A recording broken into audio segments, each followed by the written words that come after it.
Hey guys, welcome to another Raid Shadow Legends video here, and today we're going to go through the Umbral Enchantress champion guide. She's a Void epic champion from the Demon Spawn affinity, so she's very cool. She's definitely an undersold champion, I believe. You don't see a lot of her used in the game, but maybe that's obviously because she's Void, she's not that easy to get, but she is fantastic. She's got a really good kit. I'm just going to quickly go through our kit right now, and then we'll get into the rest of the video, but let's quickly go through this. So we've got our A1, damage increases as current HP decreases, just attacks one enemy.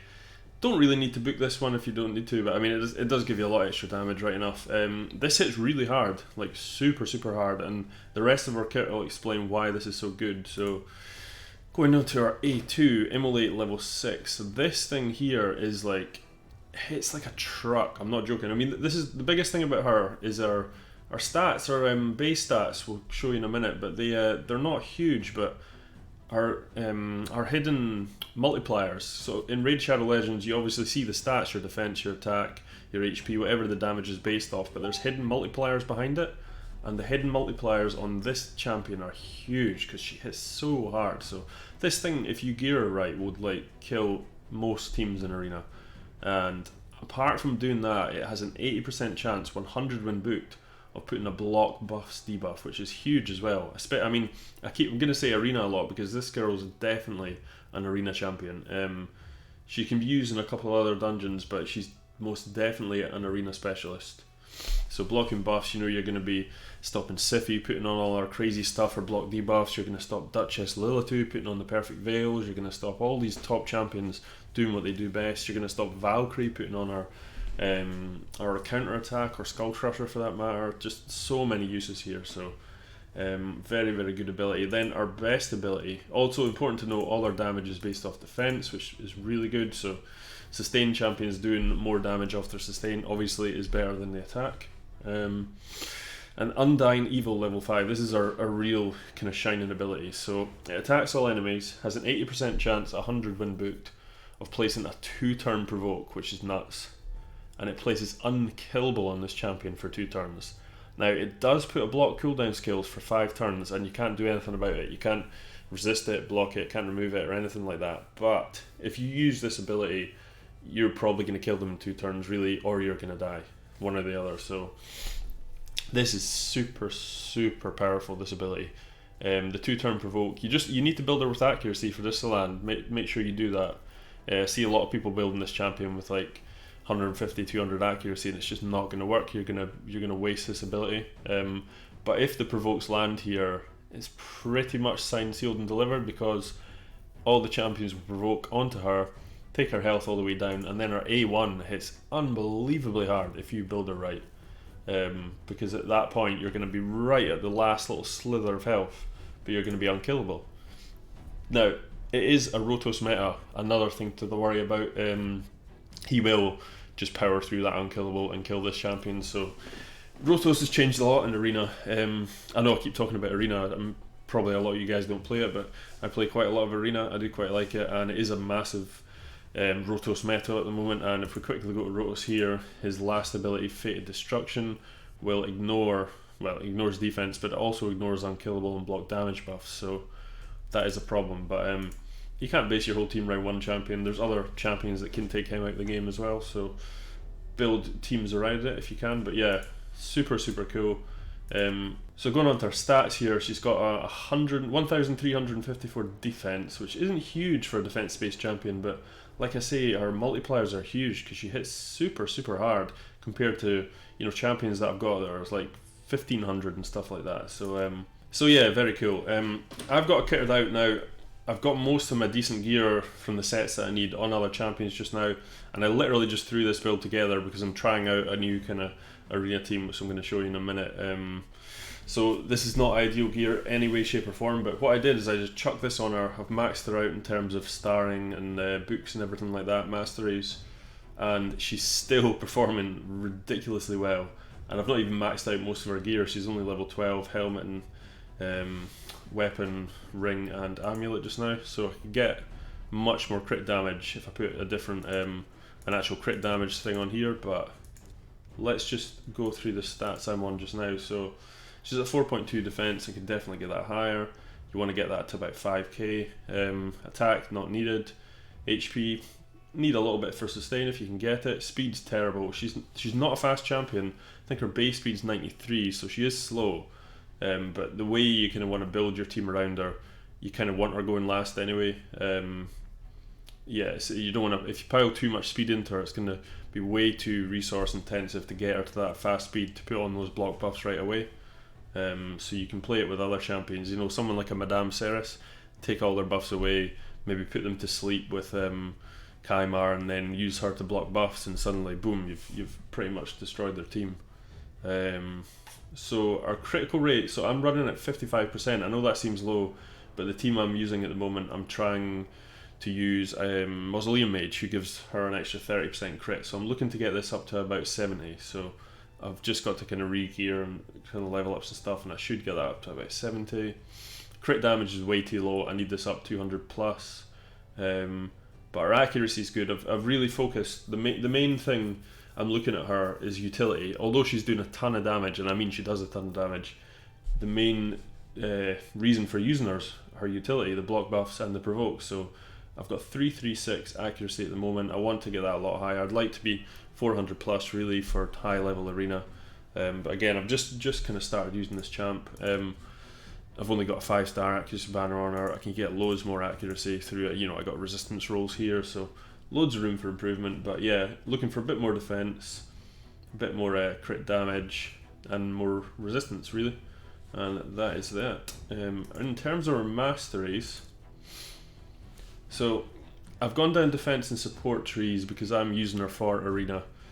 Even if you're not using her for arena, she's not particularly great for clan boss and a lot of other things. She's very good at wave clearing for especially ice golems for the block buffs, also dragon as well actually. So she's definitely able to do end game dungeons on those parts. But I would say this build could pretty much do most of those things. So you'd need the accuracy again, like I said before. So I always go down the accuracy route here. You want Evil Eye for arena, it's really good. I've not actually taken Lore of Steel, which would give her some more bonuses, because you'll see I need these two. I need more resistance, and I also really like Delay Death for arena. Master Hexer's a must. You need that chance to get the debuffs to extend by 1 turn. Very, very good.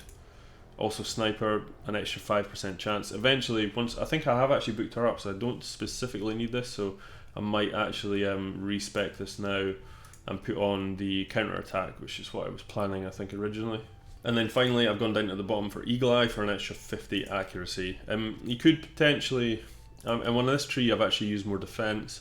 She's a defense based champion, just taking less damage from AoE, taking decreased damage from this. I mean, it would be nice to do this thing here, and then I could have just gone down the resistance tree, which might actually be quite beneficial for arena. But the team that I'm using a heavy resistance Mausoleum Mage, looking for like 400 or 500 plus resistance, and he's just going to clear all my debuffs anyway. So that's kind of the thought behind not doing this. So yeah, masteries are a funny one. They are champion dependent, but they're also, you've got to think of team dependent, especially in things like arena, because if you've got other champions that are able to do a job that a mastery would do, then you could focus it more. You know, I could put more defense on, which in turn is going to make her do more damage, which, you know, there's not much point in piling loads of resources into resistance and then going down here and using the unshakable when, you know, Mausoleum Mage is just going to resist everything and clear her anyway, so should be fine.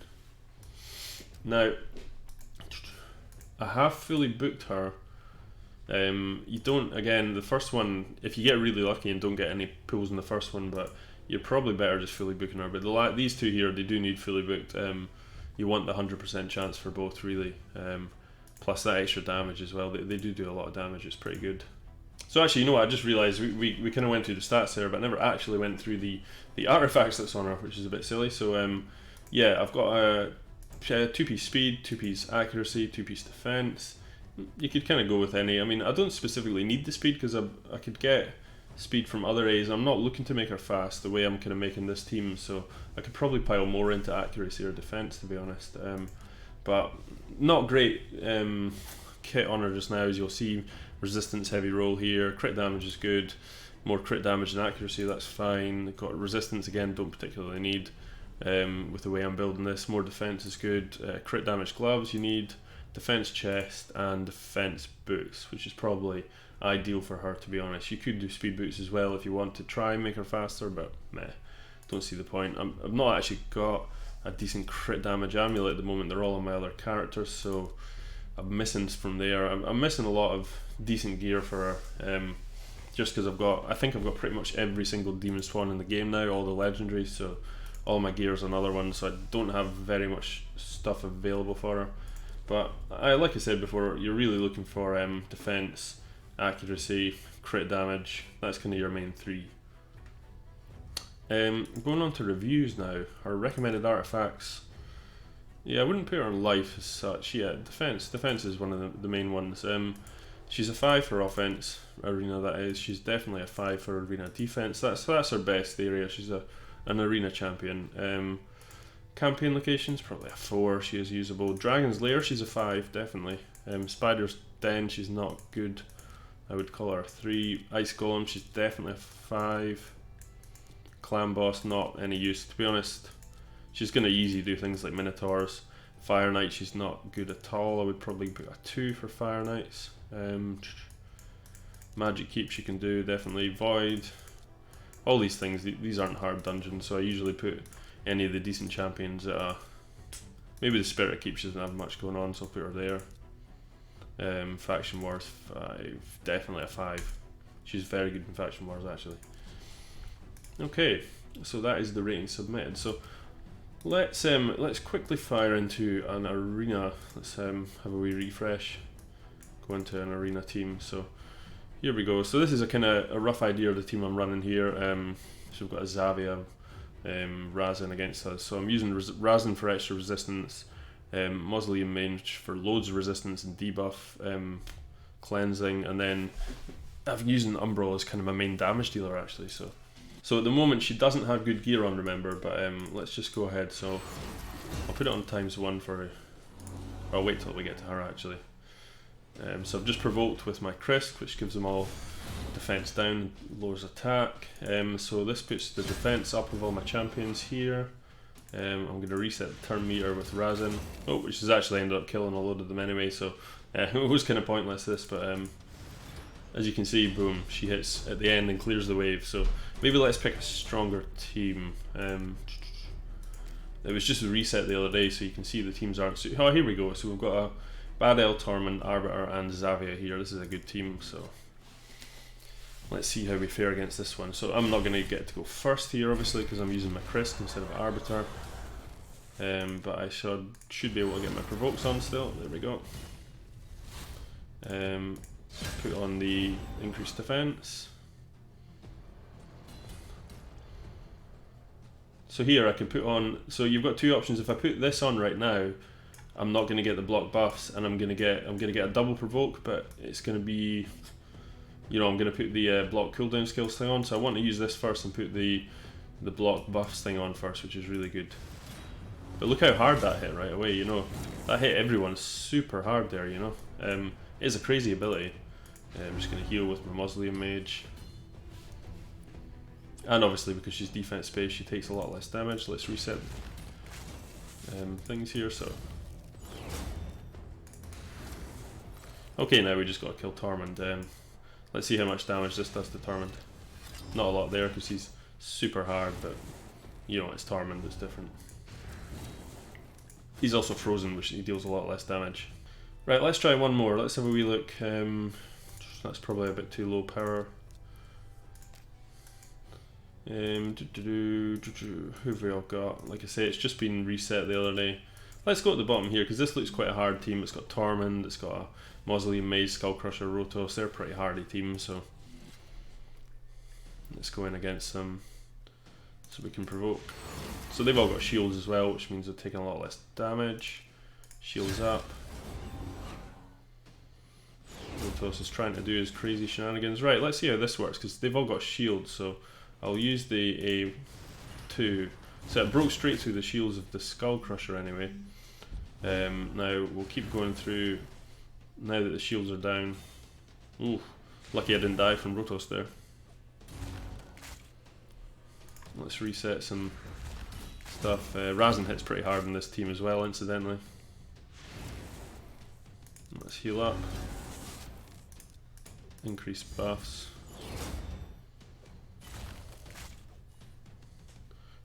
Just looking to get a turn here. She has got slow speed, so obviously she's not coming around too fast. Right here, let's try our A3. Look at that, that hits super hard. It just, if I don't have any crit damage or anything on her just now, really. If I'd just built her properly there, that would have wiped out the whole team. So you can see the potential in her. You can definitely see the potential. Anyway guys, that's Umbral Enchantress. If you've got her, definitely build her up. She's super useful for arena, super useful for wave clearing in dungeons. Fantastic champion, definitely not used enough in the game. She's super cool looking as well. I like all the demon spawn actually, they're pretty badass. But yeah, that's it guys. So I've got a bit more time recently, so we're going to do a lot more videos, a lot more champion guides, a lot more just kind of updates on Raid Shadow Legends in general. So hope you guys like the video. Please like and subscribe to the channel, it really helps me. And have a great day folks, peace.